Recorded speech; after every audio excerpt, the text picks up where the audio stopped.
Well, thank you very much. Any questions of these brilliant people? Yeah, please, go ahead. Go ahead. Yes. The white? Yes. Tell us about the shooting at the mosque in San Diego. On the IRS, They're giving a briefing on it a little while at the justice mosque. They're giving a briefing, and it's a terrible situation. I've been given some early updates, but we're going to be going back and looking at it very strongly. Yeah, please. This justice fund created $1.7 billion that the IRS is now going Wait, to. excuse me?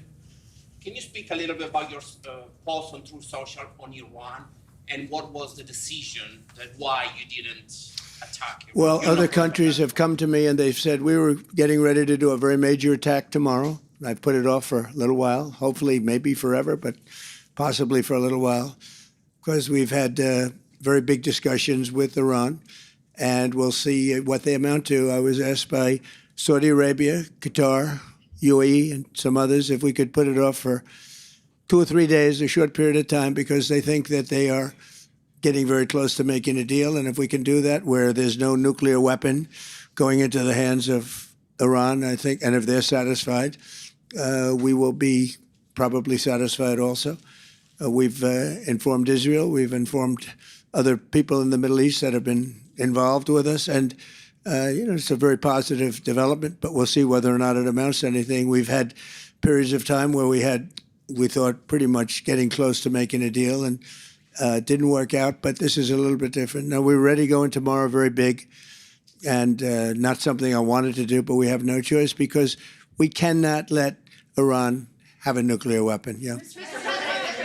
Please. The Justice Department has this new fund that was announced today, $1.7 billion.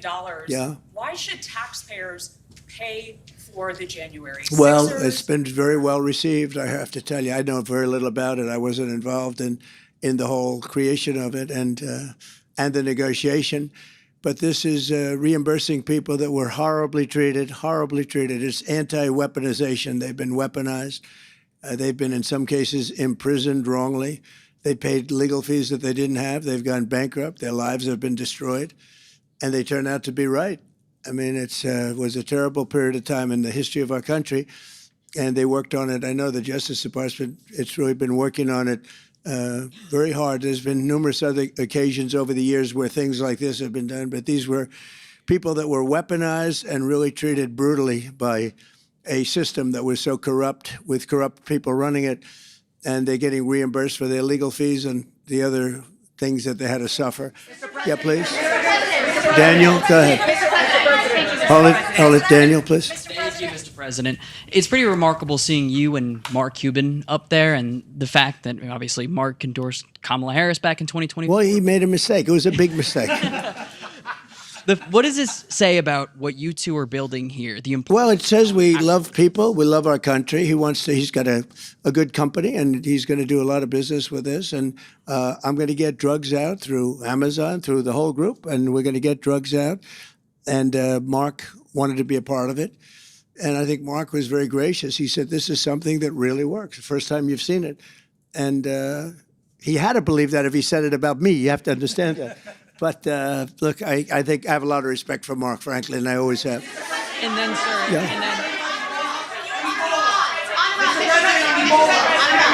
Go ahead, Ebola. You said Ebola. Yeah. Should Americans be concerned about Ebola? I'm concerned about everything, but certainly am. I think that, it's been confined right now to Africa, but it's something that has had a breakout. I could ask Bobby or Oz to say a couple of words about it, if you'd like. Want to do that? I think Heidi Overton is going to come up and give us a few words here. Dr. Overton. Thank you, Mr. President. Today, the CDC held a press briefing that provided a lot of the answers and information, but we have stood up a full interagency response. The Department of State, the CDC, the Department of War, everyone is fully involved in tracking. Today, we do have an announced today at the press briefing. There is an American that is symptomatic and has tested positive for it's the Bundibuja virus, a strain of Ebola. That American, as well as 6 other high-risk contacts, are going to be taken out of that region and taken to Germany. We want to thank our German counterparts. that is an internationally recognized location for viral hemorrhagic fever treatments. So we're very grateful that they would take them. It's a significantly shorter flight time for Americans to receive treatment there in Germany. For all other Americans, we have issued travel warnings. We have instituted just today entry restrictions for non-U.S. citizens that have been in the region in the past 21 days. So in Uganda, Democratic Republic of Congo, and South Sudan. So very serious measures that have been taken. We are working to communicate very frequently with everyone. Your question was, should Americans be worried? Right now, there are no cases of Ebola in America. We want to keep it that way, and we are doing everything we can to support Americans in the region. Thank you, Mr. President.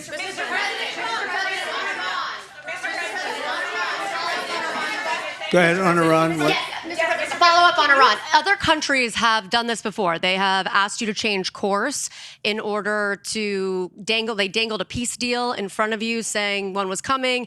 Nothing has come into fruition. You mentioned this. Well, a time lot's is come into different. fruition. We've Well, there's never taken been a a peace country deal. that was going to have a nuclear weapon, and we've virtually destroyed its military. They have no navy. They have no air force. They've been virtually destroyed militarily.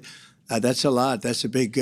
We could leave right now. It would take them 25 years to rebuild. And the last thing they're thinking about, I think, is nuclear. Now they have to put it down in writing. But when you say nothing, we've totally destroyed. Excuse me, from CNN. We've totally destroyed their military. We've destroyed their leadership. As you know, their leaders are gone. Their leaders are gone at the first level. The second level, we're dealing with half of the third level. And I think we've made a lot of progress. And it's very simple. You know, we don't want to go through this. We had the greatest economy ever. We still do. The stock market hit a brand new high a little while ago. I never thought that was going to happen. We had to make the excursion. You know, we hit 50,000 on the Dow. We hit 7,000 on the S&P, and everyone said that couldn't be done within my 4 years. It would be too big. Well, we did it in my first year. And then I called Scott and Howard. I called them all into my office. I said, we're going to take a little excursion down to the Middle East, and we're going to confront Iran because they are desperate to have a nuclear weapon. And the only reason they want it is to use it. And I said, I hate to do this because we're doing so well, but this is the most important thing we can do. We can't let Iran have a nuclear weapon. So we did that. And when we did that, we were met with a little force, and we ended up destroying them. We now have a tremendous, we built really a steel wall where no boats to blockade, where no boats are able to, not one boat has been able to get through our blockade. Look, our military is the greatest military anywhere in the world. I just left China, and I will say President Xi was very, very complimentary of our military. He was amazed, actually, at our military. We have the greatest military in the world. We're not going to let Iran have a nuclear weapon. So I was called by these three countries, plus others, and they're dealing directly with our people and, right now, Iran. And there seems to be a very good chance that they can work something out. If we can do that without bombing the hell out of them, I'd be very happy. Please. Sir, on weaponization, I have a question on weaponization. Do you believe that people who committed violence against Capitol Hill police officers on January 6th should be eligible for compensation from this DOJ fund? And are you or your family members going to be seeking compensation from that fund? It'll all be dependent on a committee. A committee's being set up of very talented people, very highly respected people. I think it's a committee of 5. And again, I didn't do this deal.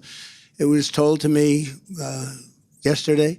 They said they're doing something. I do believe there has to be compensation for people that were destroyed. You have families absolutely destroyed, and it's all going to be determined by a committee of 4 or 5 people that are respected and very brilliant at what they do. Yeah, please. Go ahead, please. No, one at a time, please. In the blue, yeah. Thank you, Mr. In the blue, yes. Go ahead, please. Thank you, Mr. President. On election integrity, so a lot of Republicans, including you, are speaking out against a massive mail-in ballot era in Maryland. Yeah, primary election. terrible. How concerned are you about election integrity as Americans are heading into the midterms? I'm very concerned about it. I'm very concerned about mail-in ballots. We're the only country in the world that's doing mail-in ballots, and a mail-in ballot is, by just the nature of it, it's going to be corrupt. So many people handle it. You go into a well-run voting booth in a certain state, you know, we'll pick a state, but you go into, and I mean, they look, even me, I went in Florida and went to vote, and they said, sir, I hate to do it. I'm so embarrassed. Could I see your identification? I said, Really? Do you really want to do that? Please, sir. I'll lose my job if I don't do it. I was very proud to hand her identification and everything else. I mean, you want to have proof of citizenship. You want to have a voter ID. You want to have all these things. But to me, maybe the worst of all is the mail-in ballots where they come in. So, as you know, in Maryland, 500,000 fake ballots were sent out. When they were caught, they said, oh, we'll pull them back. And they issued 500,000 new ballots. And as you know, they never got the original ballots back. So there are 1 million ballots out there. Many of them went to Democrats, and it's a very serious thing. And I'll tell you, I've looked at Maryland for a long time, and I know Maryland pretty well. And I was told that it's automatically a Democrat state. And I don't believe that because I think I did really well there, and I don't believe it.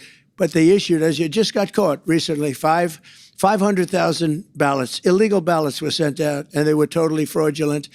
And then they said, oh, we'll pull them back. Well, they didn't pull them back, and they have 500,000 new ballots go. So what happens to the original? Are they going to come in, and are they going to come in and infect our system? So it's a very, very serious thing that's happened, and I've asked the law enforcement to look at it very, very strenuously. I want to thank you all. We're so proud of it. And I want to thank Bobby and Oz and Mark and all of the people that are here. And Joe, great job. You are really something. I heard about you for a long time. And now you're doing something that's more important than anything you've ever done. And you've done some beauties. Thank you very much, Joe. Thank you very much, everybody. Appreciate it. Thank you. Thank you.